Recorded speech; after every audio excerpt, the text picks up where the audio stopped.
एक बार की बात है। पेंसियाना नाम का एक परीलोक था। वह परीलोक बहुत ही सुंदर दिखने में था।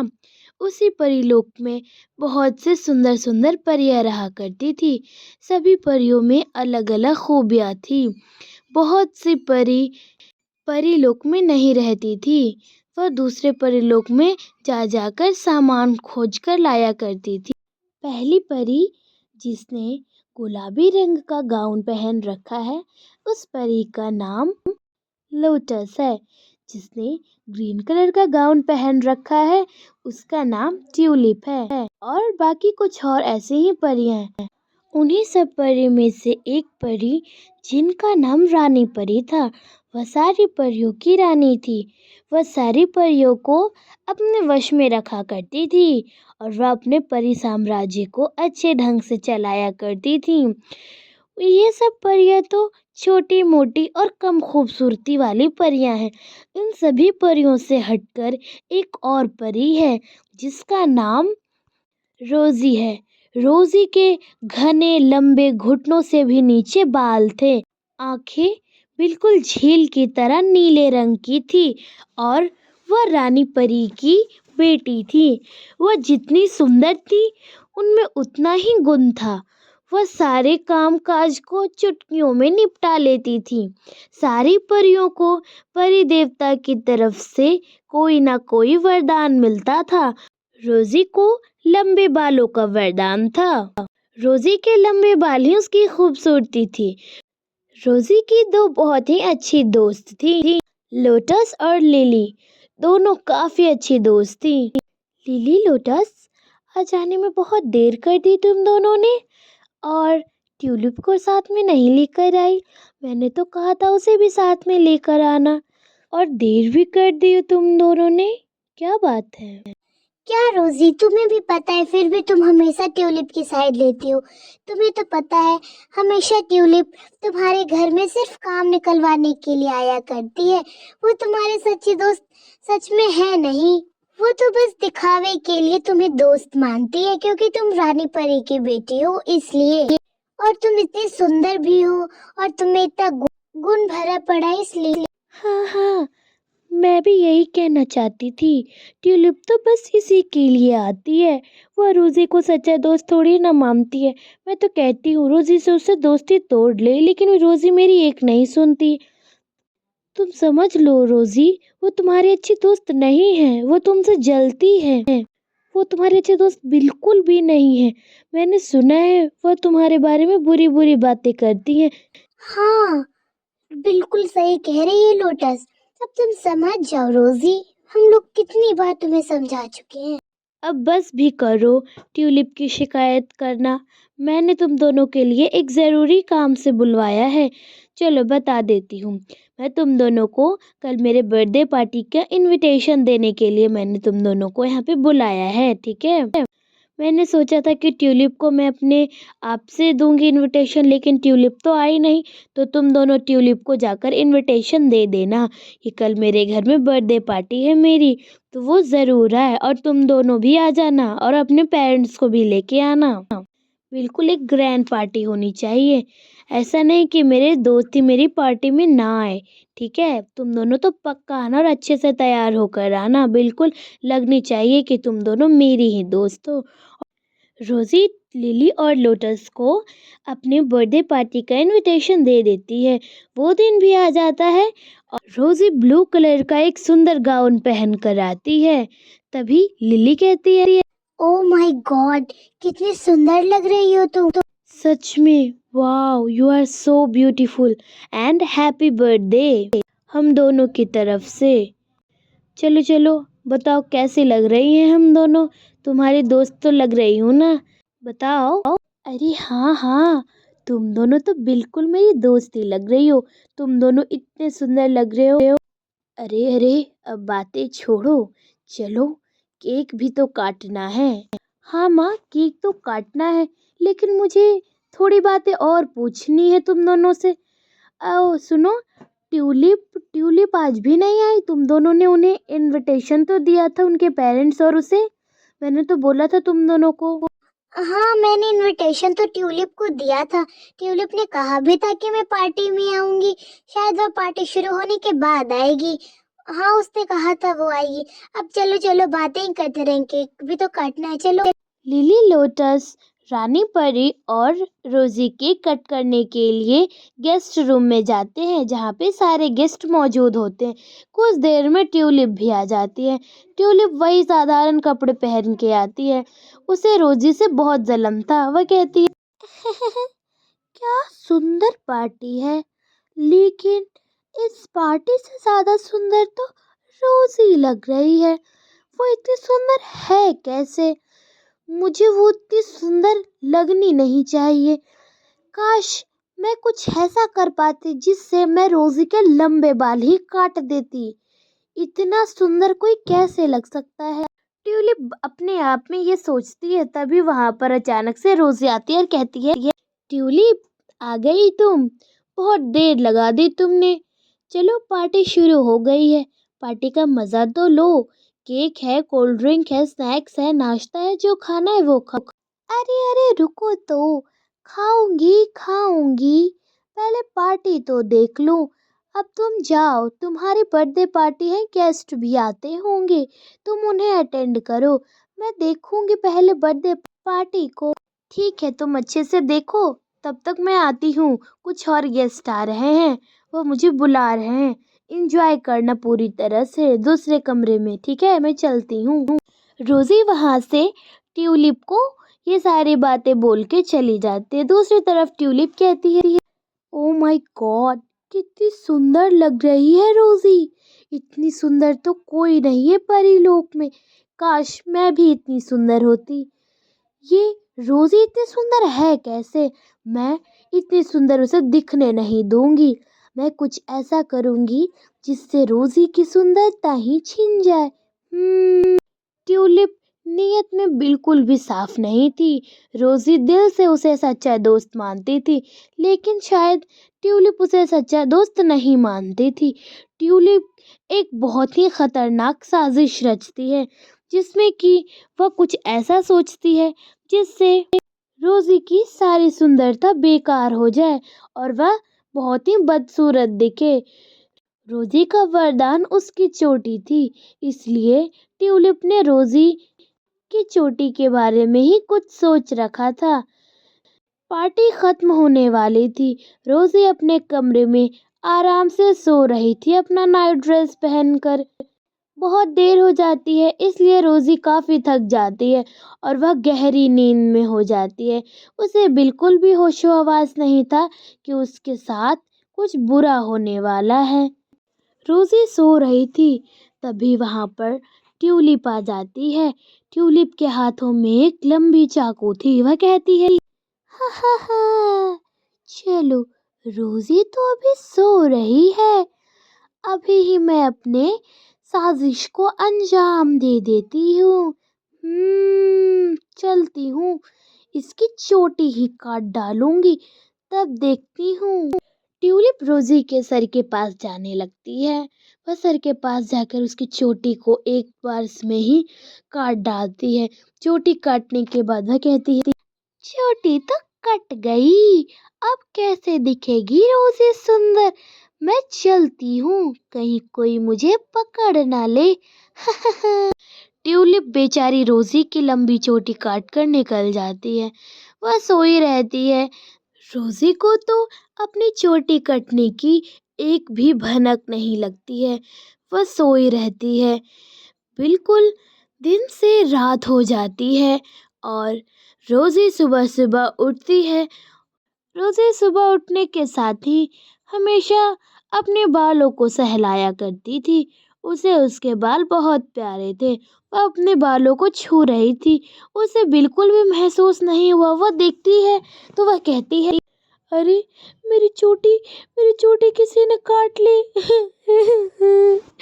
मेरी मेरी चोटी। रोजी रो रही थी, तभी रानी माँ भाग कर आती है और उनसे कहती है क्या क्या हुआ रोजी, इतने जोर जोर से क्यों रो रही? ओ माय गॉड, तुम्हारी चोटी तुम्हारी चोटी कहाँ गई? हे भगवान, ये चोटी क्या हुआ तुम्हारी? माँ, मैं कल रात को सोई थी तो लगता है किसी ने मेरी लंबी चोटी काट ली। मेरी लंबी चोटी, मेरा वरदान, मेरा वरदान मुझसे छिन गया। क्यों माँ, ऐसा क्यों हुआ मेरे साथ? पता नहीं मेरी बच्ची, क्या तूने बिगाड़ा था? क्यों हुआ तेरे साथ ऐसा? तेरी लंबी चोटी किसने काट ली? माँ, लेकिन आप इतना फूट फूट कर क्यों रो रही हैं? क्या बात है? मेरी बच्ची ही, अगर किसी भी परी का उसका वरदान छिन जाए तो उसे सब कुछ छोड़कर धरती लोक पर जाना पड़ता है। अगर धरती लोक में उसे 1 साल के अंदर एक सच्चा प्यार ढूंढना पड़ता है। अगर उसका सच्चा प्यार नहीं मिला तो उस परी की जान चली जाती है। अब तुझे भी धरती लोक पर जाना होगा। तेरा वरदान तुझसे छिन गया है, अब तू परीलोक में नहीं रह सकती है। इसलिए मुझे बहुत ही चिंता हो रही है। मुझे सोच सोच कर बहुत डर लग रहा है। तू कैसे रहेगी अकेली धरती लोक पे? माँ, अब मैं क्या करूँ? अब तो मुझे जाना ही होगा।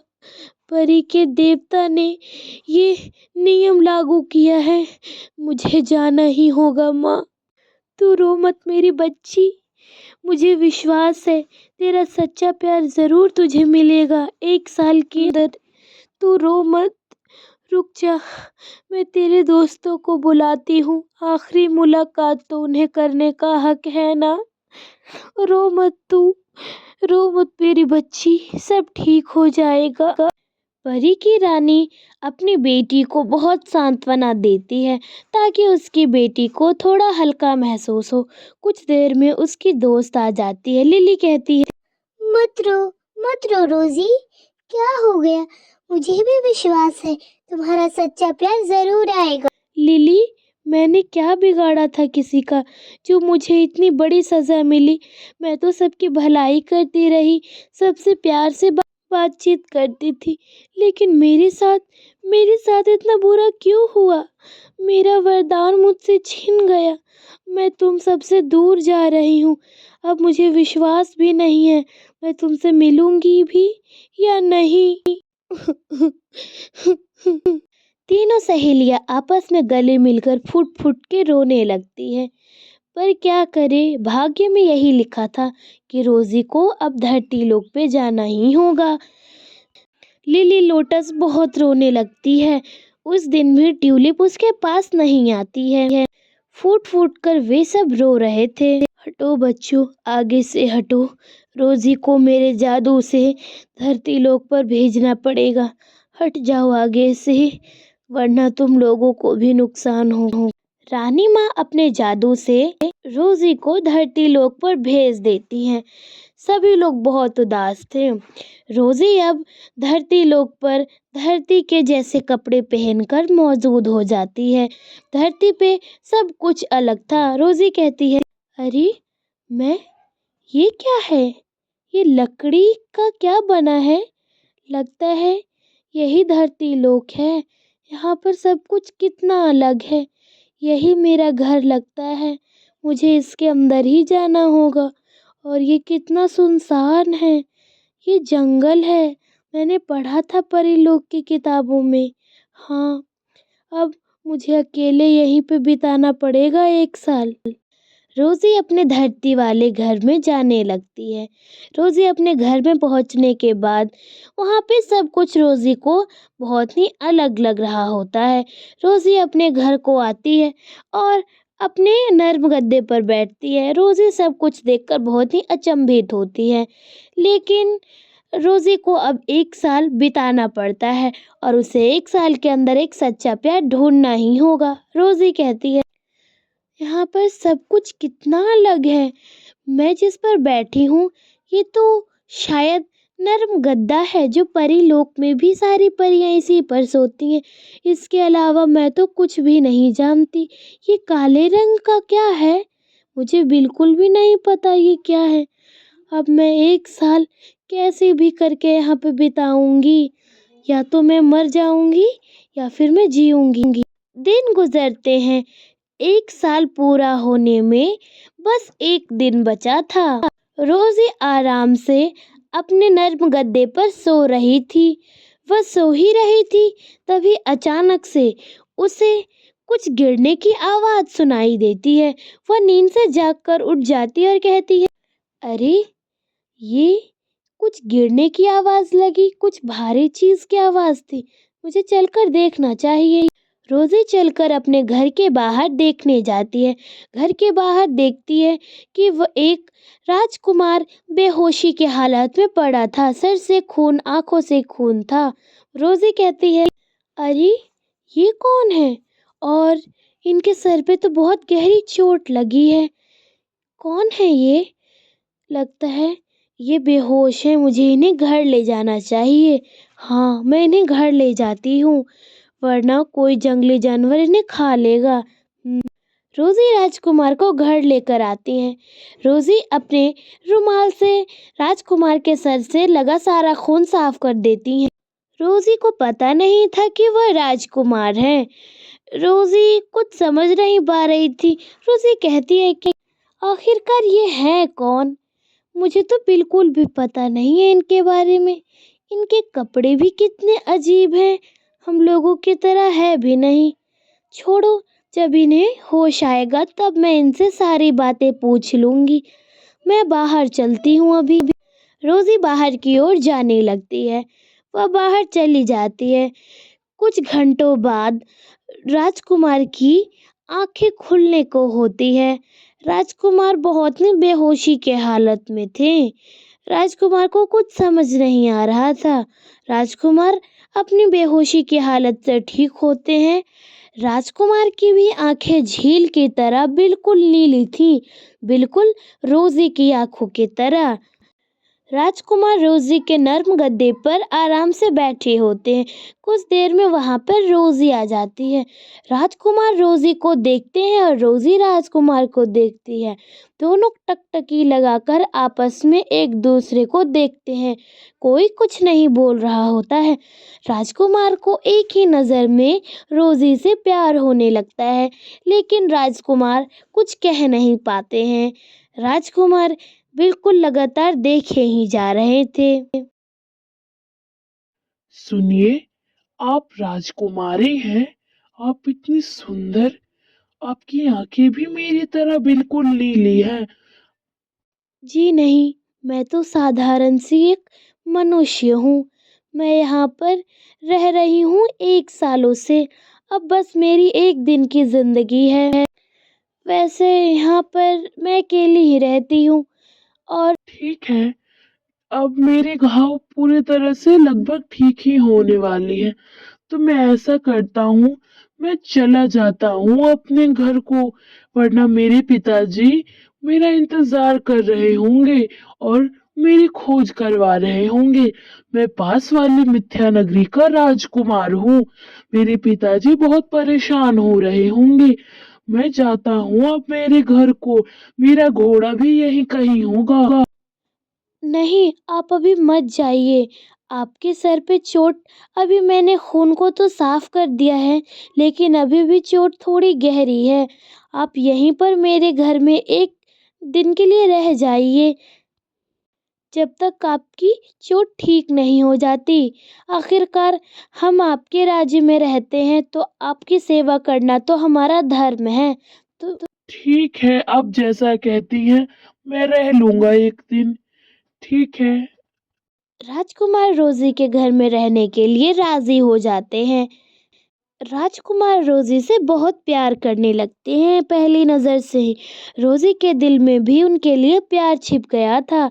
दूसरे दिन रोजी आराम से अपने गद्दे पे बैठी होती है। राजकुमार कुछ देर में घर के अंदर आने वाले होते हैं। राजकुमार कुछ देर में घर के अंदर आते हैं और वह ज़रूरी बातें रोजी से कहने लगते हैं। रोजी से वह कहते हैं, सुनिए रोजी, अब मुझे अपने घर जाना होगा। मेरे पिताजी मेरा बहुत देर से इंतजार कर रहे होंगे। एक दिन से मैं घर नहीं गया। इसलिए अब मुझे जाना ही होगा। ठीक है, अब तो मेरी चोट भी ठीक हो गई है आपकी कृपा से। ठीक है, अब मैं जाऊंगा। राजकुमार रोजी से जाने की बात कहने लगते हैं। रोजी को ये सब सुनकर बहुत बुरा लगता है, क्योंकि रोजी को राजकुमार से सच्चा प्यार होने लगा था। राजकुमार भी रोजी से बहुत प्यार करने लगते हैं, लेकिन वे दोनों कुछ कह नहीं पाते हैं। राजकुमार अब जाने के लिए तैयार होने वाले थे। ठीक है राजकुमार, आप चले जाइए, आपको भी अपना साम्राज्य देखना है। ठीक है रोजी, अब मैं चलता हूँ। बहुत देर हो गई है। मेरे घर वाले मेरा इंतजार कर रहे होंगे। पता नहीं, बहुत अजीब लग रहा है। मुझे यहाँ से जाने का जरा भी मन नहीं हो रहा है, लेकिन जाना तो पड़ेगा। राजकुमार रोजी से ये बातें तो कह ही देते हैं। कुछ देर में वे दोनों बाहर निकलते हैं और राजकुमार कहते हैं, ठीक है रोजी, उम्मीद करता हूँ फिर मिलेंगे। अब मुझे जाना चाहिए। मेरा घोड़ा आगे में मैंने बांध कर रखा है। राजकुमार चले जाने लगते हैं। राजकुमार! रोजी राजकुमार चिल्लाकर अचानक बेहोश हो जाती है। राजकुमार पीछे मुड़ के देखते हैं और वह भागते हैं और अपने घुटनों के बल रोजी को गोद में लेकर कहते हैं, रोजी, रोजी, क्या हुआ आपको? रोजी। राजकुमार बहुत उठाने की कोशिश करते हैं, लेकिन रोजी की आंखें नहीं खुलती है। राजकुमार को पता नहीं था कि रोजी बस 1 साल की मेहमान है। अगर राजकुमार उसे अपने दिल की बातें कह देते तो शायद रोजी बच जाती, लेकिन राजकुमार नहीं कहते हैं। राजकुमार में अंत में कहते हैं, रोजी, मुझे लगता है तुम कल कह रही थी ना कि तुम्हारा आखिरी दिन है। शायद यही है। मैं तुम्हें अपने दिल की बात नहीं बता पाया। मैं तुमसे बहुत प्यार करता हूँ रोजी। मैं तुम्हें बता नहीं पाया। मैं तुम्हारे साथ जिंदगी बिताना चाहता था, लेकिन अब तो तुम अकेली मुझे छोड़कर चली गई। राजकुमार जैसे ही अपने प्यार का इजहार करते हैं, वहां पर तेज रोशनी होती है और रोजी अचानक अपने असली रूप में आ जाती है। राजकुमार डर जाते हैं और दूर हट जाते हैं। ये क्या? रोजी के इतने लंबे बाल, और इसने ये गाउन कैसे पहन लिया? रोजी उठकर फिर अचानक से राजकुमार की तरफ देखती है और राजकुमार को अपनी सारी बातें बताने की कोशिश करती है। वह राजकुमार से कहती है, राजकुमार, आप घबरा क्यों रहे हैं? आपकी वजह से तो ही मैं जीवित हो पाई हूँ। राजकुमार, मैं धरती लोक की वासी नहीं हूँ, मैं तो परी लोक से आई हूँ। किसी ने मेरी वह लंबी चोटी काट डाली थी और मेरी चोटी कटने की वजह से मैं धरती पर आ गिरी। रोजी राजकुमार को अपनी सारी बातें बताने लगती है। राजकुमार कहते हैं, आप कोई हो, लेकिन मैंने आपसे सच्चा प्यार किया है। अब मैं आपसे हमेशा ही प्यार करता रहूंगा। आप तो और भी सुंदर दिखती हैं इतनी लंबी चोटी में। कितनी सुंदर है आप। आप तो परी निकली। मुझे तो पहले ही लग रहा था कि क्या लग रहा था कि मैं परी हूँ? अब ये सब बातें छोड़िए, अब चलिए मेरे परी लोग। चलिए, मुझे तो कोई ऐतराज नहीं है। अब हम दोनों साथ में परी लोग जाएंगे। रोजी और राजकुमार दोनों आपस में हाथ को थामते हैं और दोनों परीलोक की तरफ उड़ने लगते हैं। राजकुमार और रोजी परीलोक में आने वाले ही होते हैं। राजकुमार और रोजी दोनों परीलोक में पहुंच जाते हैं। परीलोक की सुंदरता देख राजकुमार चौंक जाते हैं। दूसरी तरफ रोजी की माँ रो रही थी, क्योंकि आज रोजी का आखिरी दिन था, क्योंकि आज 1 साल खत्म होने वाला था। रोजी की माँ कहती, हे भगवान, मेरी बच्ची लगता है इस दुनिया में अब नहीं रही। उसे सच्चा प्यार नहीं मिल पाया। काश उसे सच्चा प्यार मिल जाता तो मेरी बच्ची मेरे पास आ सकती थी। मेरी बच्ची। रोजी की माँ रानी माँ रोने लगती है। तभी रोजी अचानक उसके सामने प्रकट हो जाती है। रोजी को देखकर रानी माँ चौंकती है। रोजी कहती है, माँ, मेरी बच्ची तू आ गई। 1 साल तूने इंतजार करवाया। कैसे कैसे तू रही होगी। आह। रोजी और रानी माँ आपस में गले लगती हैं।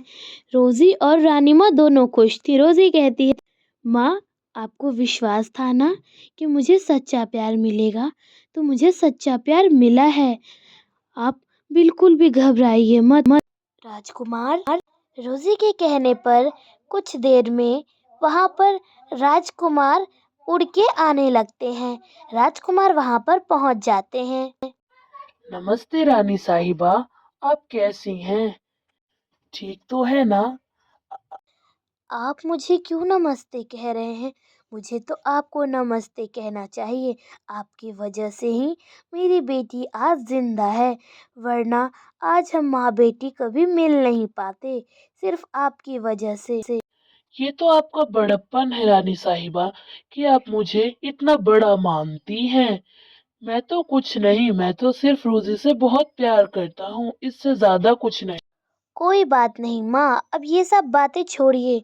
चलिए सबसे पहले ट्यूलिप, लिली और लोटस को बुलाइए।